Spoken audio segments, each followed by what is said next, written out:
Ele foi o deus máximo da Mesoamérica, a serpente emplumada. Suas histórias estão presentes em todas as culturas antigas da região. Em sua honra se ergueram alguns dos templos mais surpreendentes da América e do mundo. Ele enfrentou outros deuses para criar a humanidade. Esta é a história do maior e mais polêmico deus da Mesoamérica. Seu nome, Quetzalcoatl. Um senhor poderoso, bom e tolerante. No entanto, abandonou seu povo e, ao se exilar sem querer, foi um dos responsáveis pela queda do Império Azteca. Este é o mito de Quetzalcoatl, tal como nos chegou pelos descendentes dos povos americanos e pela interpretação dos evangelizadores europeus.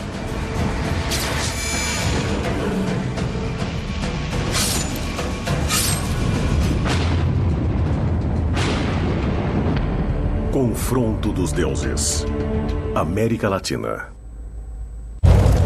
Quetzalcoatl desceu ao Mictlán, o inferno dos aztecas. Sabendo que teria de arcar com as consequências. Ali, os outros deuses esconderam os ossos sagrados que foram utilizados para tentar criar a humanidade. 4 vezes tentaram criar o homem e nas 4 fracassaram. A maioria se resignou. Mas Quetzalcoatl não. Ele era o responsável por terminar a criação que seu pai tinha começado e não estava disposto a desistir. Ninguém jamais pôde detê-lo. Nem mesmo a morte. Quetzalcoatl era um homem e um deus, o que o torna duplamente complicado. Foi a figura divina e humana mais polifacetada da cultura mesoamericana. Como Deus, ele está sempre relacionado à criação. Quetzalcoatl vem a ser o pai, o herói civilizador, o herói cultural, aquele que deu o milho aos homens. É um ente poderoso, inteligente e capaz de triunfar onde os outros deuses fracassaram. Quetzalcoatl é um problema grave. Por quê? Porque se confunde de uma parte com o mito, se confunde de outra parte com a lenda e de outra parte com a história. Quetzalcoatl era filho do primeiro deus, Tonacatecutli, o senhor da criação.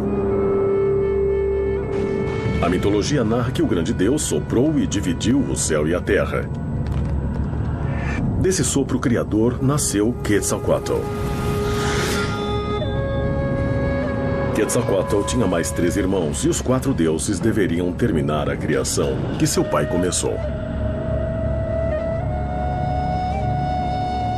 Este deus, às vezes, é chamado de deus ocioso, porque após criar os 4 filhos, se retirou ao mais alto dos céus e praticamente nunca mais interveio na vida dos humanos.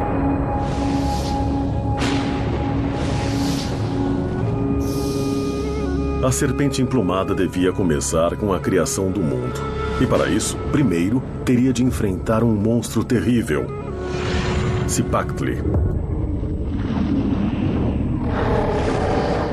Todos os mesoamericanos têm essa figura representada em monumentos como sendo um grande sáureo, algo fantástico.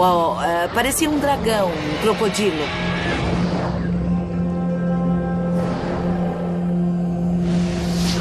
Com valentia, Quetzalcoatl se preparou para enfrentar o terrível monstro.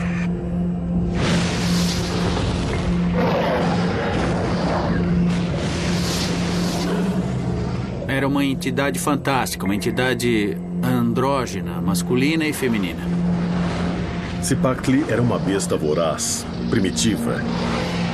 Era a única criatura marinha e era gigantesca. Era uma antiga deusa e estava disposta a devorar o que aparecesse em seu caminho. Quetzalcoatl e seu irmão mais velho, Tezcatlipoca Negro, deviam enfrentá-la e matá-la. Tezcatlipoca e Quetzalcoatl se organizaram e se puseram de acordo. Sua tarefa principal como deuses criadores era separar a entidade e criar o cosmos.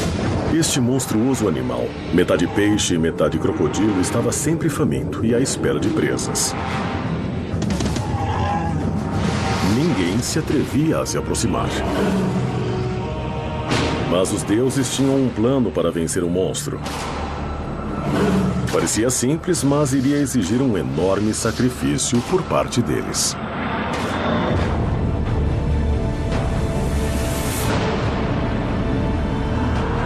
Tezcatlipoca decidiu cortar um pé e o atirou como isca nas águas.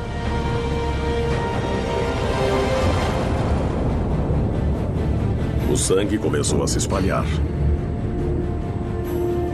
Os irmãos esperaram, de armas preparadas. Sabiam que a besta não tardaria a sentir o sangue e então chegaria onde eles esperavam. Cipactli não resistiria ao sangue de um deus. E eles não se enganaram. Cipactli chegou até eles, sedenta e faminta, sem imaginar que estaria a ponto de cair em uma armadilha mortal. Quetzalcoatl e Tezcatlipoca se prepararam para enfrentá-la.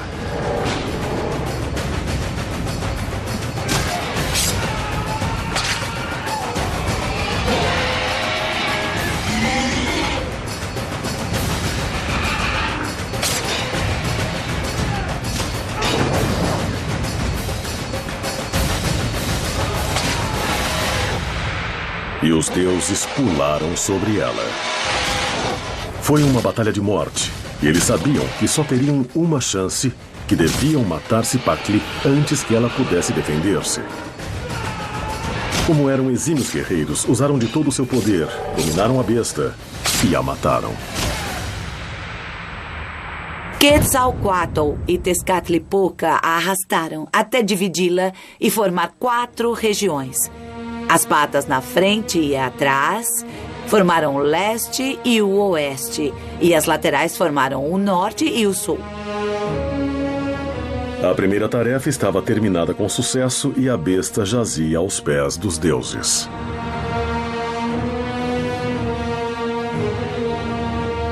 Tezcatlipoca perdeu um de seus pés, mas o sacrifício valeu, exatamente como eles planejaram.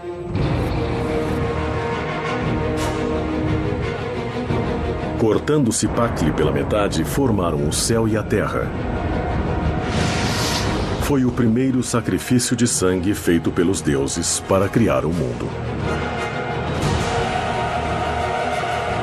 E então elevaram os céus e separaram a terra do céu e puseram os 4 pilares do universo, que são os depois chamados Tlalocs, que vão sustentar o céu para que partes dele não se juntem de volta à terra, para assim começarem a vida humana.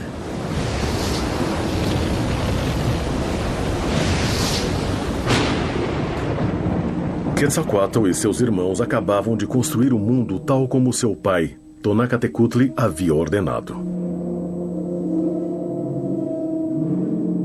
Esse tempo era perecível e dependia da terra ser alimentada pelo sangue e pelo coração dos homens. Então, cada batalha a alimenta.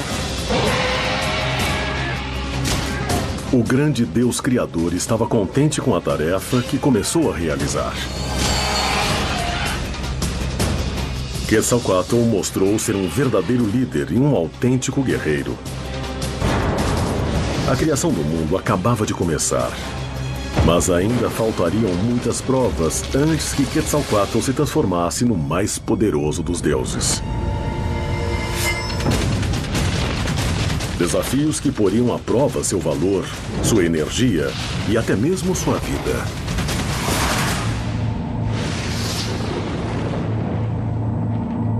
Confronto dos deuses América Latina. Quetzalcoatl, o grande deus dos astecas, estava com seus irmãos em meio à tarefa de criar o mundo.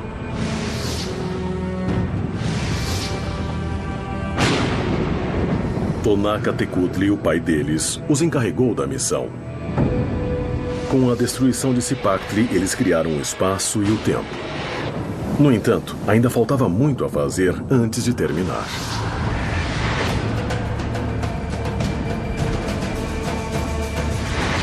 Quetzalcoatl demonstrou ser um guerreiro valoroso.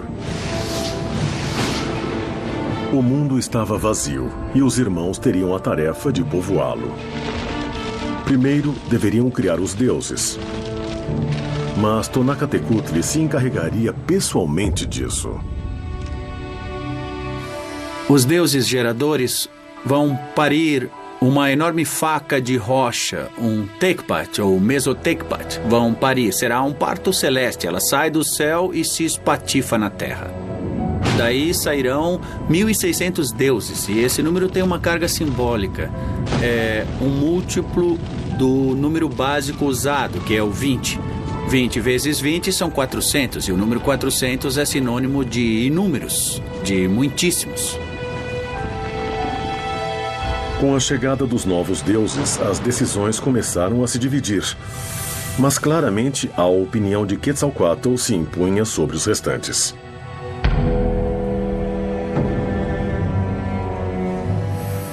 Tonacatecutli estava contente com o trabalho dos filhos, mas a criação ainda não estava terminada. E o grande Deus disse aos filhos que ainda faltavam os seres que adorariam os deuses. Os homens. E para esta tarefa, deu a eles ossos preciosos. E no texto isso aparece como os ossos de seus pais e mães.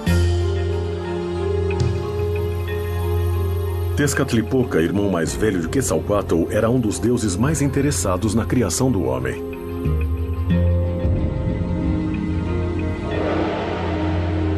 E ele cultuaria Cipactli, com quem criou a terra.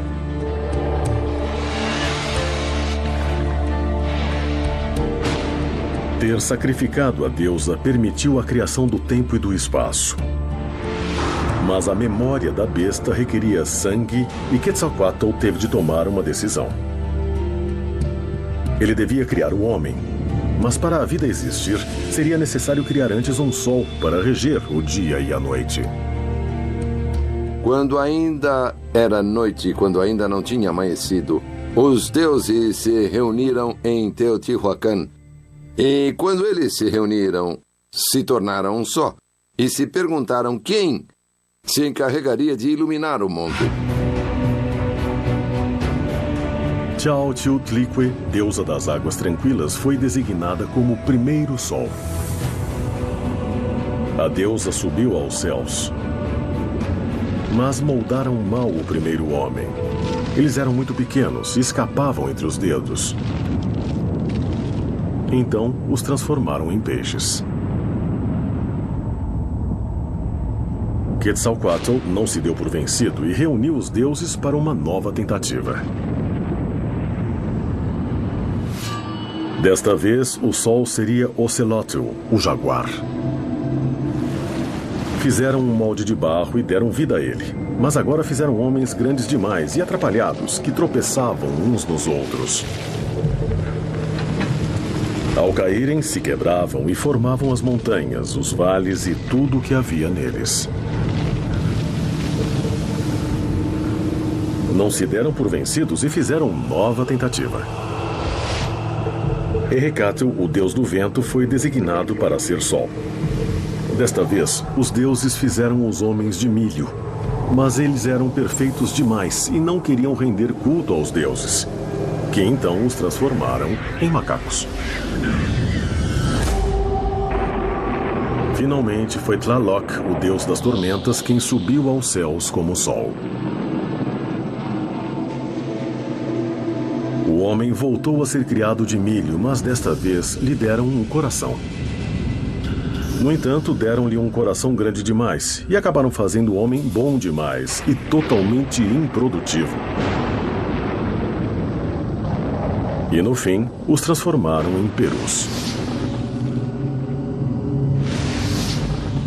Depois de 4 tentativas falidas, os deuses pensaram que tinham fracassado e decidiram se desfazer dos ossos preciosos para não cair na tentação de fazer novamente o homem. Para se assegurar de que ninguém teria acesso aos ossos preciosos, os entregaram ao senhor do Mictlán. Os deuses fracassaram, mas Quetzalcóatl não estava de acordo e não pensava em desistir e comunicar a derrota ao pai.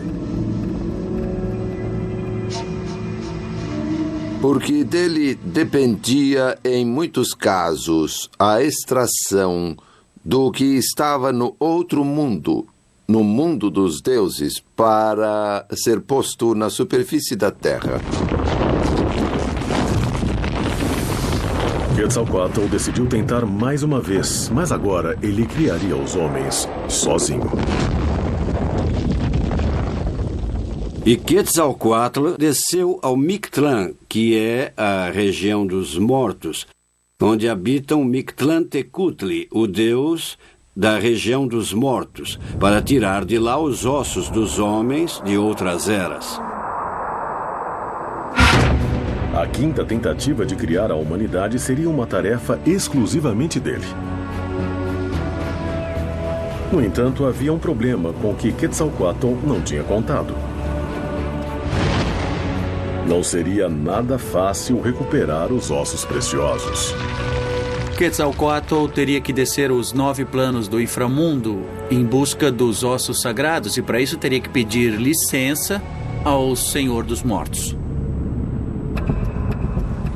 Sem perder tempo, Quetzalcóatl decidiu descer ao Mictlán e exigir de Mictlantecutli que lhe devolvesse os ossos preciosos. Primeiro ele concordou, mas depois se arrependeu e pensou em propor a ele uma série de provas. Então, todos os seres e benfeitores da humanidade que viajam ao inframundo, todos são obrigados a passar por uma série de provas para obter o que querem.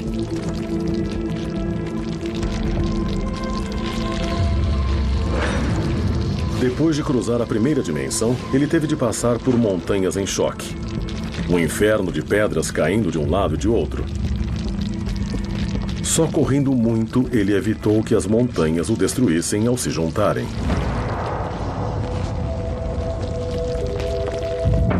Os heróis que vão lá, quando saem fortalecidos, porque justamente entrar num mundo subterrâneo requer muita capacidade e a experiência os deixa muito mais fortes na hora de sair.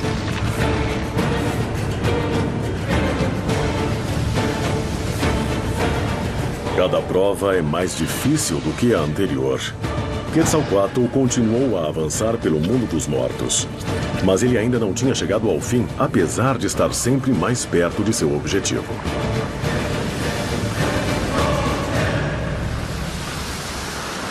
Confronto dos deuses América Latina. Quetzalcóatl, o principal deus da Mesoamérica, estava no inframundo. Sua missão era recuperar os ossos sagrados para criar a humanidade. Os deuses e seus irmãos os tinham ocultado no nível mais profundo do Mictlán para que ninguém mais os utilizasse. A serpente emplumada não estava de acordo com a postura de seus pares. Ele já tinha superado metade dos desafios a ele impostos quando Mictlantecutli, o senhor do Mictlán, já o aguardava junto aos ossos. Quetzalcóatl estava a ponto de chegar.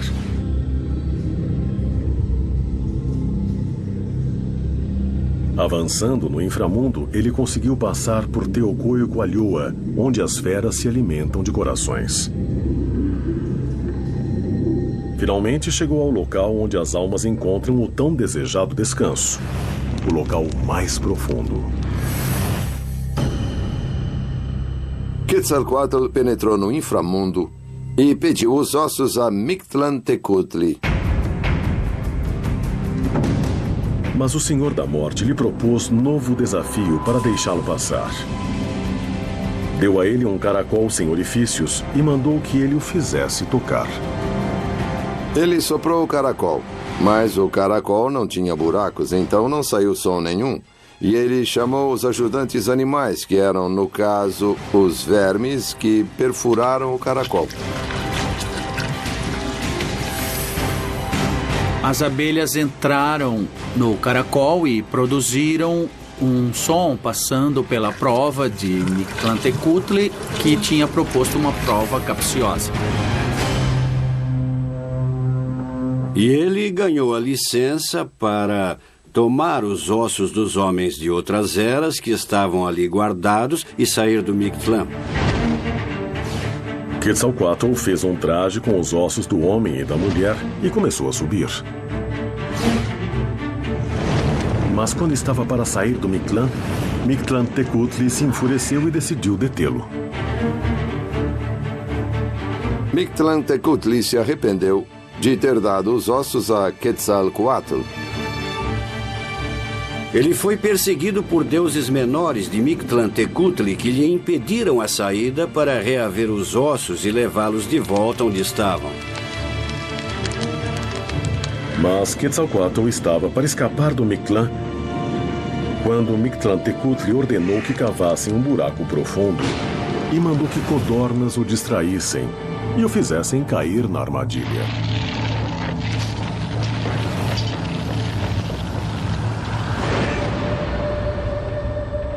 Quetzalcoatl, assustado com as codornas, caiu no buraco e todos os ossos que levava se espalharam.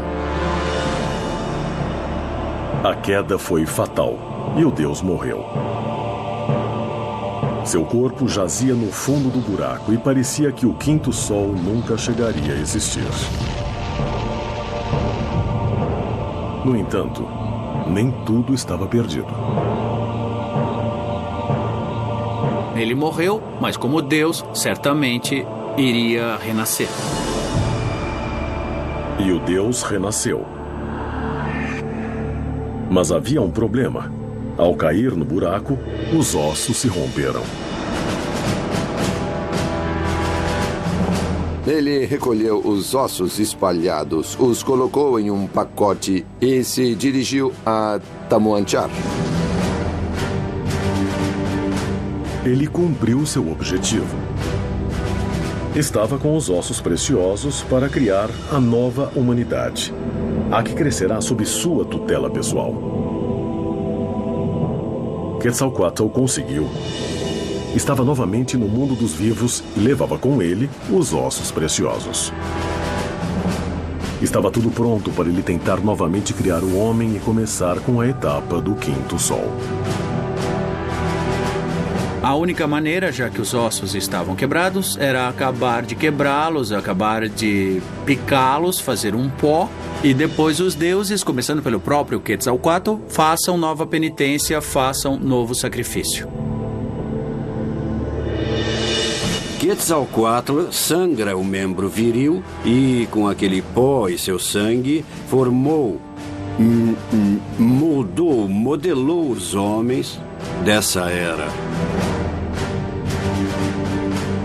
Daí sairão os humanos que somos nós, claro, e que somos diferentes, altos, gorduchos, gordos, magros, isso porque os ossos se misturam.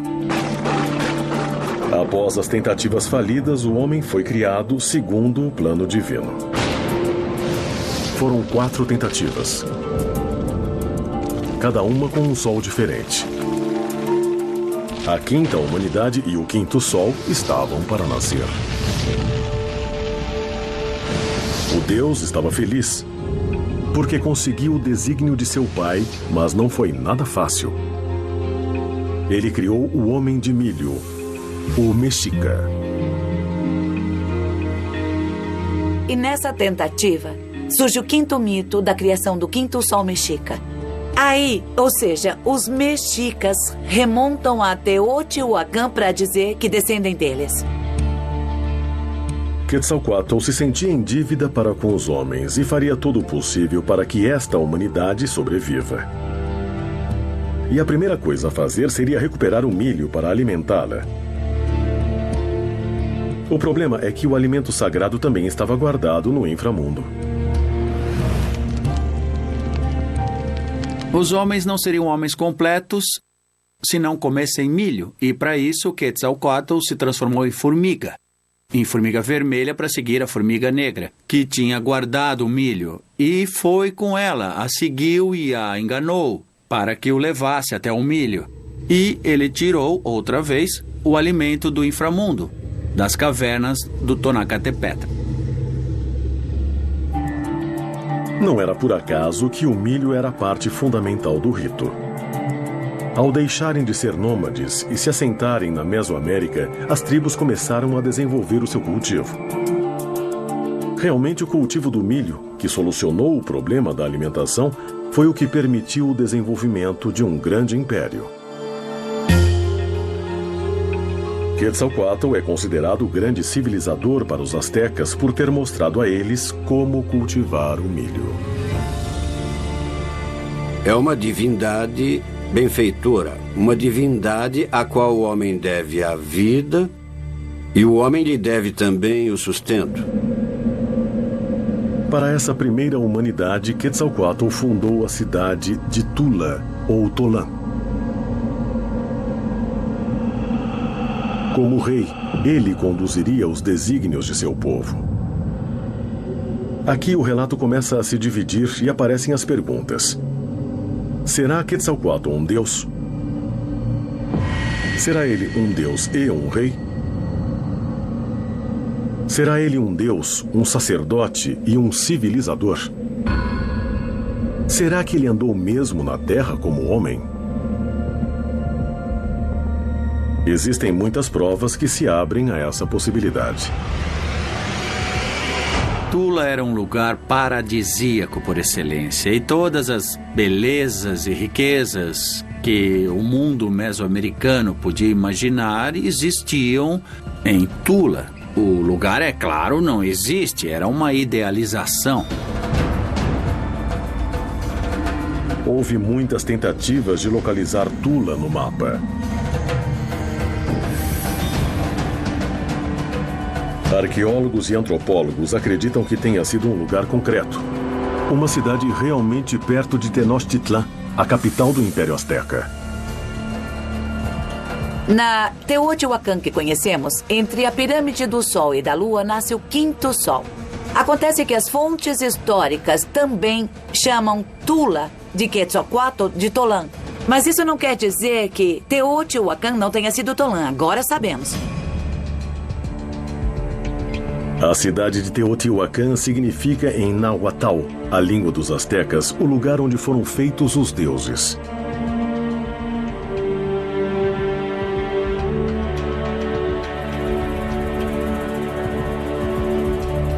Essa foi a cidade mais populosa do continente americano. Pouco se sabe dessa civilização. De fato, Teotihuacan sequer era o verdadeiro nome da cidade, mas era como os astecas a chamaram. Os mistérios sobre este lugar são incontáveis, e entre eles está o de seu desaparecimento. Mas assim como um dia foi o centro mais importante da América, em algum momento sua população a abandonou para sempre, convertendo-a por milhares de anos em cidade fantasma. Poderia tratar-se da cidade governada por Quetzalcoatl? É muito difícil afirmar. É claro que, dentre suas 3 construções mais importantes, está um templo erigido em honra a esse deus.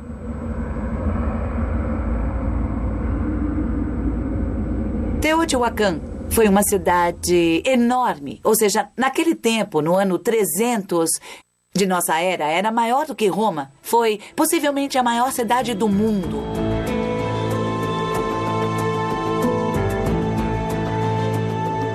Quetzalcoatl estava à frente de seu povo, os homens de milho, aqueles homens que os outros deuses haviam tentado vedar. De alguma maneira, a imagem de Quetzalcoatl era o modelo que os homens deviam seguir. Ele procurava se redimir pelo alto sacrifício e sua vida girava em torno de suas criações. No entanto, alguns deuses não viam com bons olhos as atividades de Quetzalcoatl. Uma coisa em especial gerou um escândalo entre os demais deuses.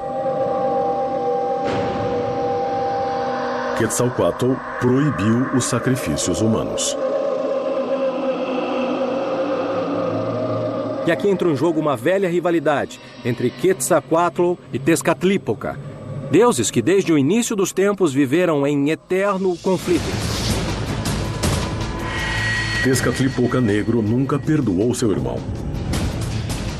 Na criação do mundo, em que ele sacrificou seu pé para matar Cipactli, foi Quetzalcoatl quem ficou com o triunfo.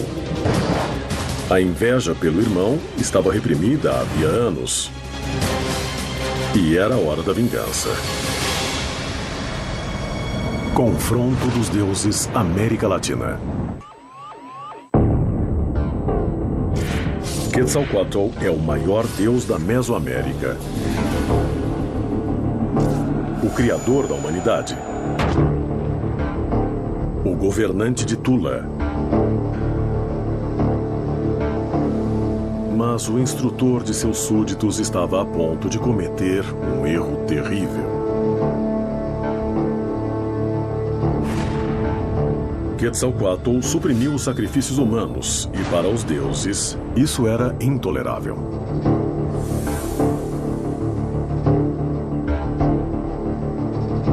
Eles não estavam satisfeitos com sua atuação e alguns deuses criaram um plano para derrotá-lo.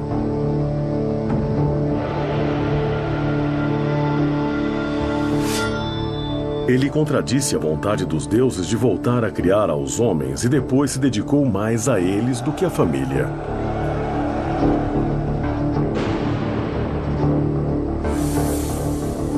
A vingança estava a ponto de ser levada a cabo. Seu irmão mais velho, Tezcatlipoca, que sacrificou seu pé para emboscar Cipactli e formar o mundo, era quem levaria o plano adiante. Ajudado por seus cúmplices, ele acabou se transformando em ancião. E assim vai chegar ao palácio de Quetzalcoatl, fingindo-se de ancião que levava um remédio. Quetzalcoatl já estava velho e estava doente. Disfarçado de ancião, ele se aproximou de Quetzalcoatl com uma bebida especialmente preparada para ele. Então o velho Quetzalcoatl, que governava Tolan, foi enganado por Tezcatlipoca. Depois de conversar com o deus e mostrar a ele que estava ficando velho e frágil, ele deixou o deus muito desanimado. Insistiu para que tomasse a bebida, que ele ia ficar melhor. Não, eu já sei que sou velho, que eu vou morrer. E o ancião continuou a insistir, até que o convenceu a tomar uma dose. Quetzalcoatl provou e ficou fascinado com o sabor da bebida. E ele bebeu. E começou, então, a se sentir um pouco melhor e disse que o remédio era muito agradável, pois tome mais. Ele sofria como um humano. E, ante a noção de sua própria fragilidade, começou a beber. Com a segunda dose, 2 dedos, ele foi se sentindo melhor, já sentiu um calorzinho, sentiu o ânimo voltar, a face ficar vermelha, ficou um pouco mais forte. Imediatamente pediu mais, e seu copo se encheu uma e outra vez. E assim foi até que tomou 4 doses, de novo o número sagrado. Até que terminou o cântaro que Tezcatlipoca levava consigo. O álcool não tardou em fazer efeito. Com a bebida que chamamos de pulque, o pulque sagrado, que também inclui fungos, alucinógenos, é uma bebida para que a embriaguez fique mais forte, Quetzalcoatl entrou em estado eufórico. O pulque é uma bebida alcoólica que se faz a partir da fermentação do suco ou do xarope do agave ou maguey. É a bebida alcoólica mais tradicional do centro do México. Seu consumo prevalece nas áreas rurais e, em menor medida, nas cidades do centro do país. Em estado de embriaguez, Quetzalcoatl percorreu suas terras cometendo atos dos quais não estava consciente. Ele ele se sentiu jovem de novo, muito bem, e teve apetite sexual novamente. Então, o que fizeram foi levar a ele uma mulher dedicada ao culto sagrado.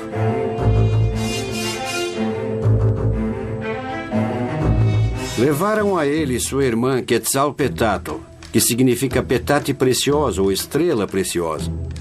E Quetzalcoatl, bêbado, se deitou com a irmã e fez sexo com a irmã. O que se opõe a toda uma vida de virtude, de castidade e de jejum que Quetzalcoatl vinha levando desde sempre. Na manhã seguinte, Quetzalcoatl percebeu o que tinha feito e se envergonhou terrivelmente. Ele quebrara todas as normas que ele mesmo impôs. Ele tinha se tornado frouxo, fraco e se deixara perturbar pelas mulheres, pela bebida e pelas riquezas. Tezcatlipoca conseguiu seu objetivo. Quetzalcoatl ficou realmente envergonhado de sua noite de loucuras e devia enfrentar seu povo e se explicar a ele. O problema é que ele não tinha desculpa. Quando procurou o ancião que lhe tinha dado o pulque, ele tinha desaparecido. Cheio de vergonha, Quetzalcoatl decidiu enfrentar seu povo e fazer um anúncio a ele. Já não era digno de ocupar o lugar que lhe pertencia. E depois disso, Quetzalcoatl se foi, em desgraça e envergonhado de seus atos. Dizem que ele chorou terrivelmente, que foi se afastando. Depois subiu a uma montanha, voltou-se e viu sua cidade destruída e começou a chorar. Quetzalcoatl, o grande Deus, o Criador, o Mestre, o sopro de vida, foi embora e deixou seu povo só. Seus servidores o viram sair na serpente dourada, onde ele empreenderia sua viagem.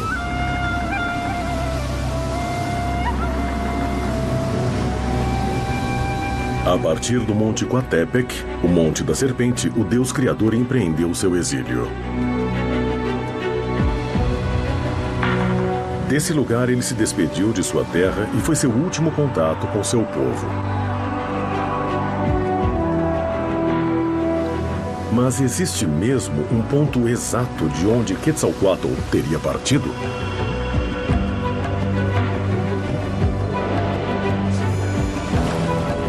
O Coatepec, o lugar do Monte da Serpente, esse nome se repete na geografia da Mesoamérica, de tal modo que é praticamente impossível dizer qual é o Coatepec. O nome que aparece durante a fuga de Quetzalcoatl aparece também na migração dos mexicas. Arriscar sua localização seria uma temeridade, porque há lugares cujo nome se repete continuamente no âmbito mesoamericano e não atinamos em dizer realmente onde seja. Mas antes de partir em procissão com seu séquito de servidores, Quetzalcoatl se dirigiu pela última vez a seu povo e lhes fez uma promessa. Ele deu uma esperança, que com o tempo se transformaria no pior dos paradoxos.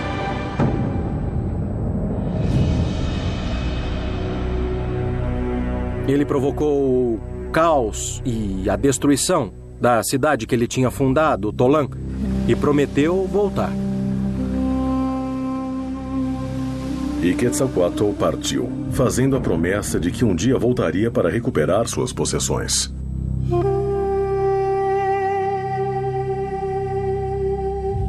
Em seu barco no mar, ele se dirigiu para o horizonte. Ele vai a um lugar chamado Tlilan Tlapala. Mais do que um lugar, esse é o momento no qual o sol sai no horizonte, onde muda de negro a vermelho, onde surge a cor. Parece que ele saiu para ir a esse lugar, por isso ele foi para a costa e embarcou para o horizonte, seguiu para lá, foi embora. Dessa maneira, Quetzalcoatl se transformou na estrela mais brilhante, aquela que precede todos os dias o pôr do sol e que na madrugada anuncia o fim da noite. Vênus. Talvez a fonte de inspiração de Quetzalcoatl derive diretamente do planeta Vênus.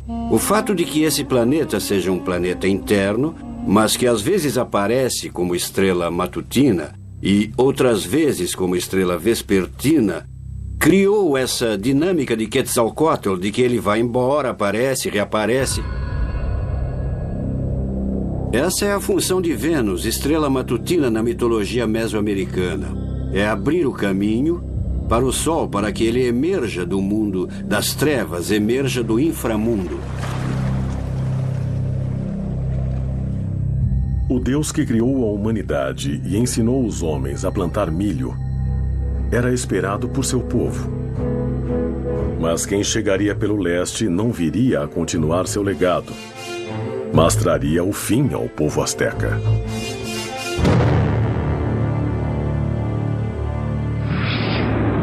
Confronto dos deuses América Latina. O que tem pra... Quetzalcoatl, o deus principal dos astecas, abandonou seu povo e partiu para o exílio depois da traição de seu irmão. Ele partiu para o leste em um barco feito de serpentes e se tornou a estrela Vênus. Mas antes de partir, prometeu voltar da mesma maneira que tinha prometido o Deus que milhares de anos depois entrou no continente pelas mãos dos europeus.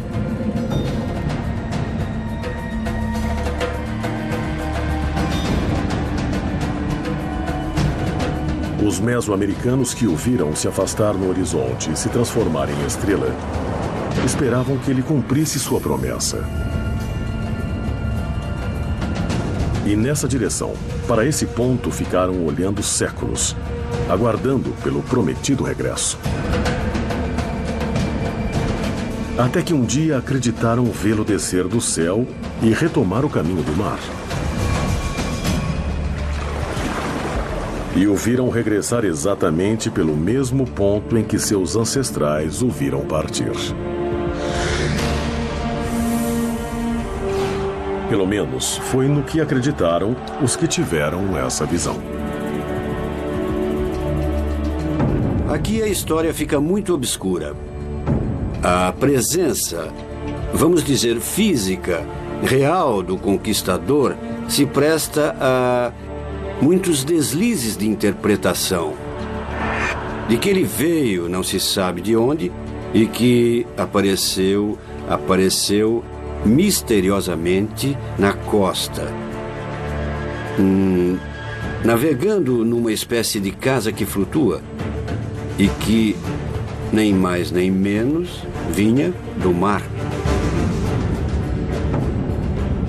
Montezuma, o rei dos astecas, se preparou para receber Quetzalcoatl, que, tal como prometera, voltava do poente.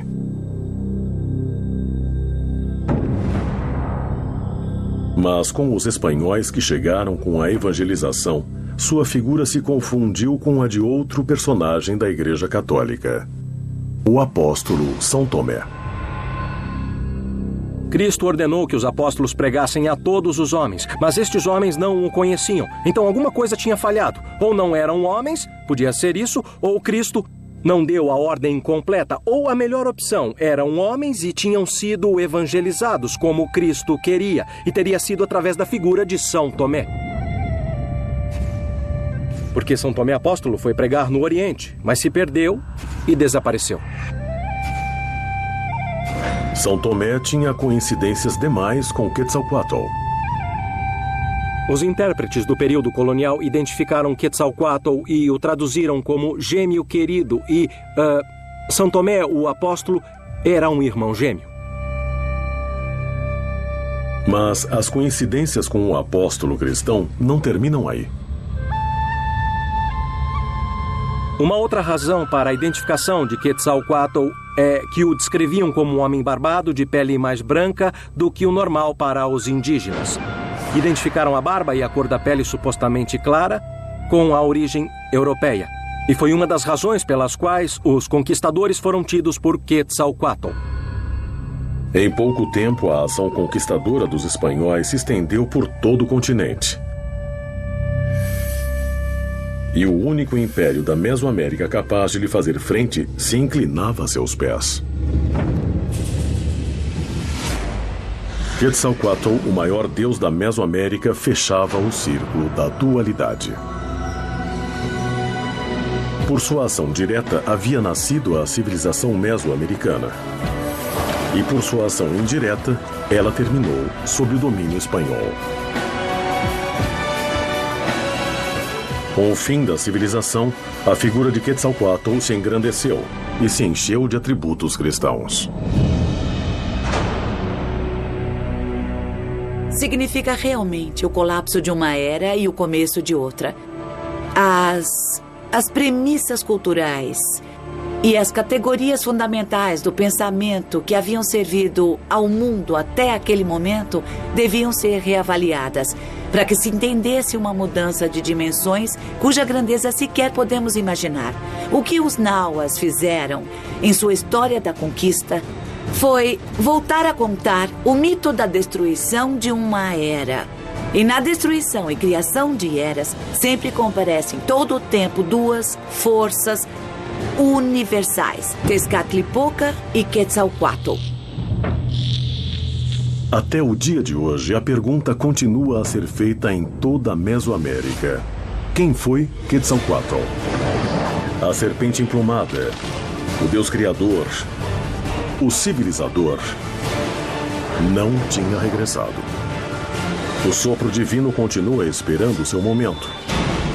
Ali, na distância, desde o céu, ele observa seu povo todas as manhãs e todas as tardes, como a estrela mais brilhante.